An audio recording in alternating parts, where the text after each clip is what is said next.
Assalamualaikum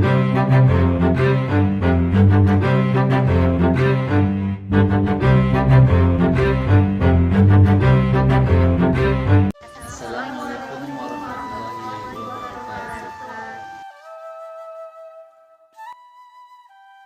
Akan menjelaskan hakikat pengertian BK. Nah, BK adalah singkatan dari bimbingan konseling. Nah, bimbingan ini sendiri mempunyai arti adalah bantuan yang diberikan kepada individual agar dengan mampu mempunyai potensi yang dimilikinya berkembang diri secara optimal. Sedangkan konseling adalah hubungan pribadi yang dilakukan secara tatap muka antara dua orang dalam hubungan dengan kemampuan-kemampuan khusus yang dimilikinya.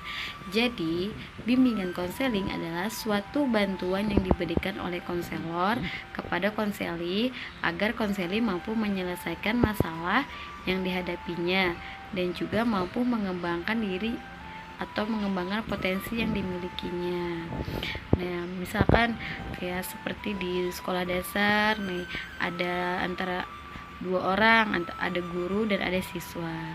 Sedang guru bisa disebutkan konselor dan murid bisa disebut konselor.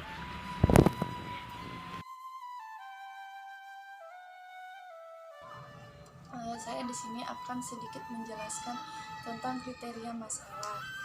Adapun ciri-ciri masalah yaitu adalah masalah muncul karena adanya kesenjangan antara harapan dan kenyataan. Lalu masalah juga timbul karena adanya semakin besar kesenjangan, maka masalah akan semakin berat. Lalu masalah muncul karena setiap kesenjangan yang terjadi dapat menimbulkan persepsi yang berbeda-beda. Lalu masalah muncul sebagai perilaku yang tidak dikehendaki oleh individu itu sendiri maupun oleh lingkungan. Dan yang terakhir adalah masalah timbul akibat dari proses belajar yang keliru.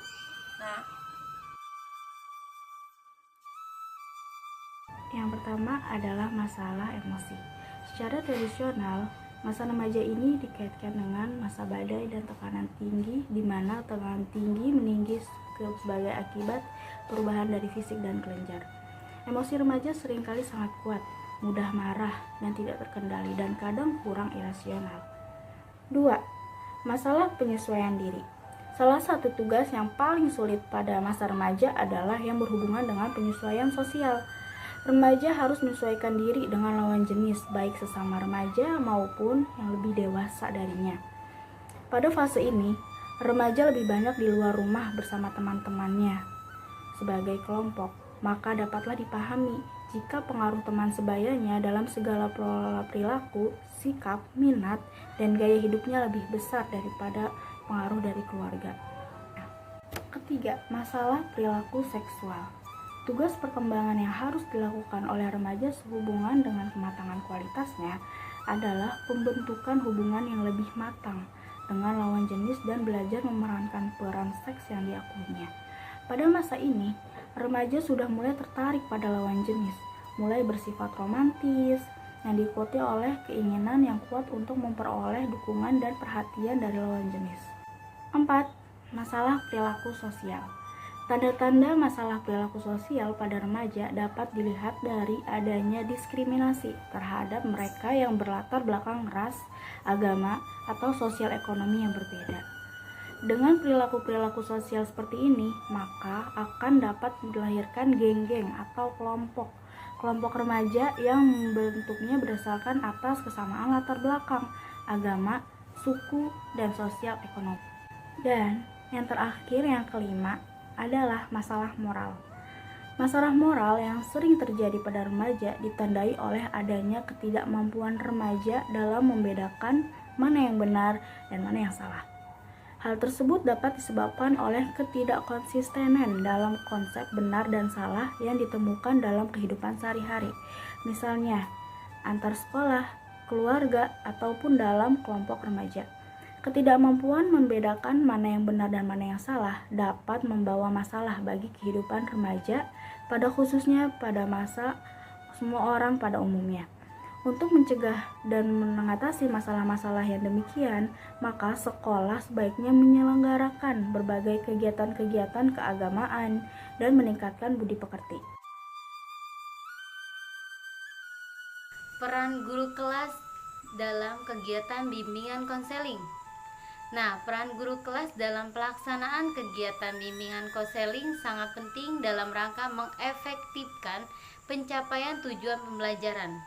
Nah, peran guru kelas dalam kegiatan bimbingan konseling tidak dapat berjalan sendiri-sendiri karena merupakan sebuah sistem yang saling melengkapi di sekolah dasar. Nah, apa saja sih peran guru tersebut? Yang pertama adalah peran guru tersebut itu menjadi informator, terus menjadi organisator, menjadi motivator, direktor, terus inisiatur, transmitter, fasilitator, mediator, dan menjadi evaluator. Perlunya guru BK di sekolah SD. Penting gak sih guru BK di sekolah SD? Sangatlah penting karena itu adalah sebuah tanaman sejak dini untuk anak SD agar dia untuk menginjak SMP atau SMA dia sudah terbiasa menghadapi masalah-masalah yang nanti akan dihadapinya.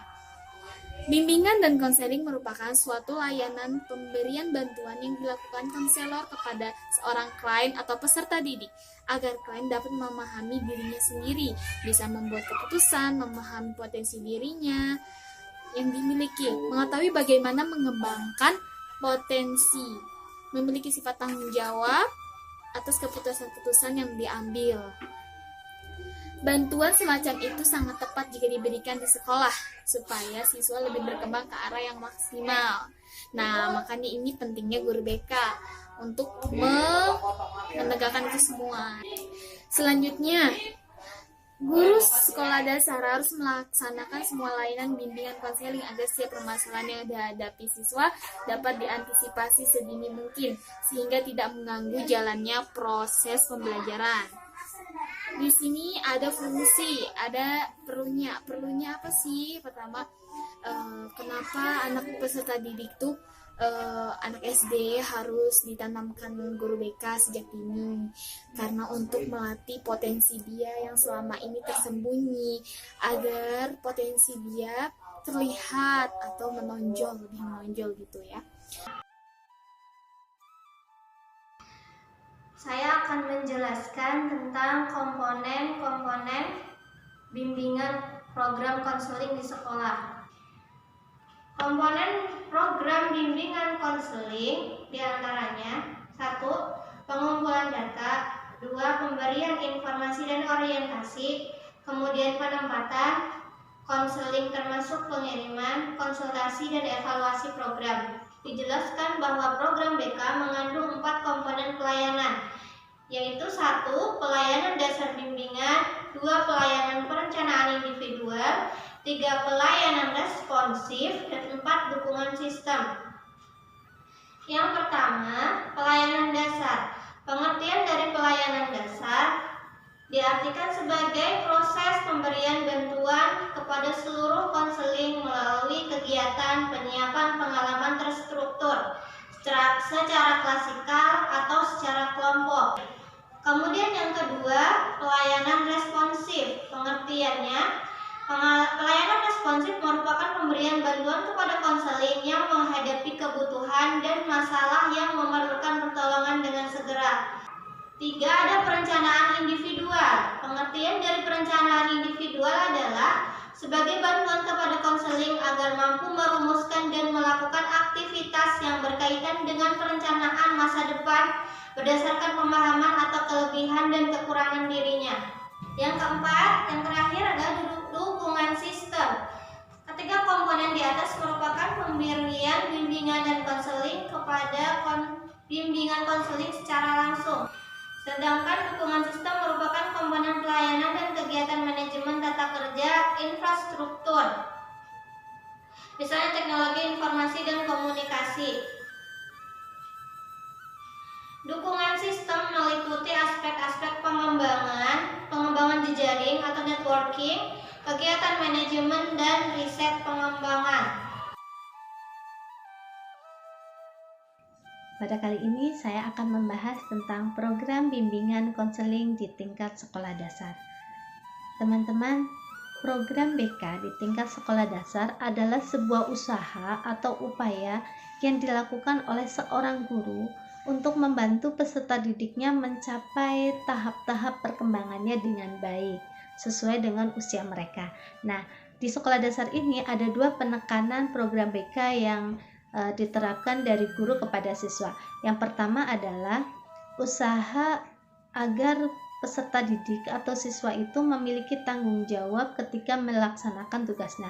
Nah, pada tahapan ini guru memantau atau mengarahkan siswa agar dia bisa melaksanakan atau menyelesaikan tugasnya dengan baik. Diharapkan siswa tersebut bisa membedakan kapan waktunya belajar, kapan waktunya bermain, sehingga materi pembelajaran yang disampaikan oleh guru bisa diterima dengan baik oleh peserta didik. Yang kedua yaitu mengembangkan peserta didik yang memiliki karakter sesuai dengan nilai-nilai moral yang ada di lingkungan tempat dia tinggal. Pada tahapan ini, guru membantu siswa untuk membentuk pribadi sosial pada peserta didik yang kreatif, mandiri, produktif, sehingga siswa tersebut bisa hidup di tengah-tengah masyarakat dengan tetap menjaga nilai-nilai moral yang ada di masyarakat tersebut, sehingga kelak siswa tersebut bisa menjadi pribadi yang diterima oleh masyarakat tempat tinggal mereka.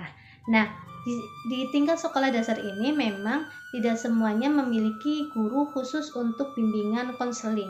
Biasanya guru atau wali kelas itu merangkap menjadi seorang guru BK juga.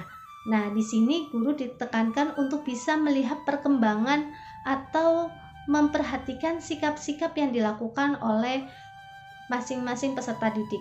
Nah, biasanya nanti guru melakukan pencatatan yang nantinya akan dilaporkan dalam bentuk rapot tentang sikap, kebiasaan, kerapiannya, kedisiplinannya yang nantinya akan disampaikan oleh guru kepada wali muridnya. Nah, tujuannya itu ada 2. Yang pertama, tujuan secara umum, yang kedua, tujuan secara khusus.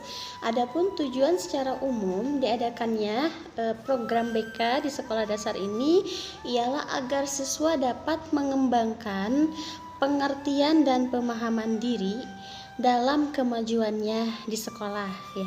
Kemudian yang kedua, siswa dapat mengembangkan pengetahuan tentang dunia kerja, kesempatan kerja serta rasa tanggung jawab dalam memilih suatu kesempatan kerja tertentu. Yang ketiga, agar siswa dapat mengembangkan kemampuan untuk memilih dan mempertemukan pengetahuan tentang dirinya, kemudian dengan informasi dan tentang kesempatan yang secara tepat dan bertanggung jawab. Kemudian yang keempat, agar siswa dapat mewujudkan penghargaan terhadap kepentingan dan harga diri orang lain. Jadi bisa untuk saling menghargai, kemudian bisa saling memahami antara dirinya dengan teman-teman dan lingkungannya. Dan yang kedua ialah tujuan diadakannya program BK di sekolah dasar secara khususnya kepada siswa setiap individu. Yang pertama ialah agar siswa memiliki kemampuan untuk mengatasi kesulitan di dalam memahami dirinya. Kemudian yang kedua, agar siswa memiliki kemampuan untuk mengatasi kesulitan dalam memahami lingkungannya, dengan lingkungan temannya, dengan lingkungan sekolahnya, juga bisa juga dengan lingkungan yang ada di sekitarnya, baik itu di lingkungan sekolah ataupun di luar sekolah. Dan yang ketiga, agar siswa memiliki kemampuan dalam mengatasi kesulitan dalam mengidentifikasi dan memecahkan masalah yang dihadapinya.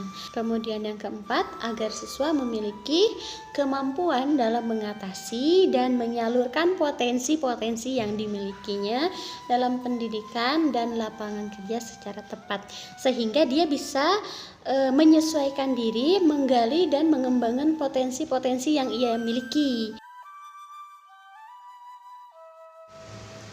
Di sini saya akan menjelaskan tentang fungsi dan penerapan bimbingan konseling di sekolah dasar. Setidaknya ada 3 fungsi bimbingan konseling di sekolah dasar. Yang pertama yaitu fungsi penyaluran atau distributif. Artinya fungsi bimbingan ini membantu menyalurkan peserta didik atau siswa dalam memilih program-program pendidikan yang ada di sekolah. Kemudian memilih jurusan sekolah, jenis sekolah, juga guru menempatkan anak dalam kelompok belajar yang sesuai dengan minat dan bakatnya masing-masing.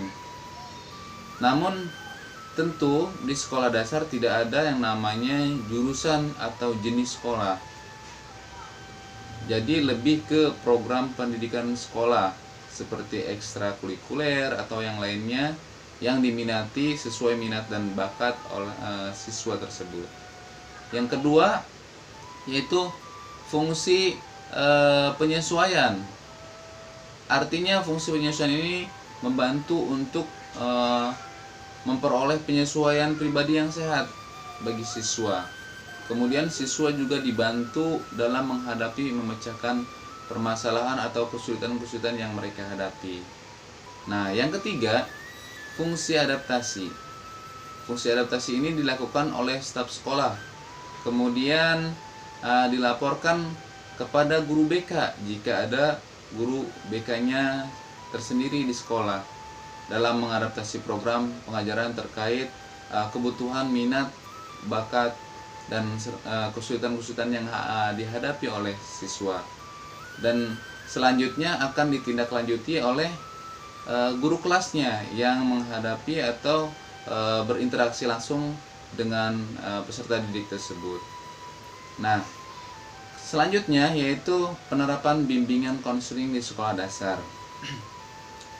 Dalam hal ini bimbingan konseling memang sangat penting, sangat diperlukan untuk mengatasi persoalan peserta didik yang biasanya terjadi di sekolah, seperti tidak memperhatikan saat guru mengajar ataupun menyampaikan materi, kemudian bertengkar dengan temannya, tidak mengerjakan tugas rumah, kemudian tidak mau masuk sekolah atau yang lainnya.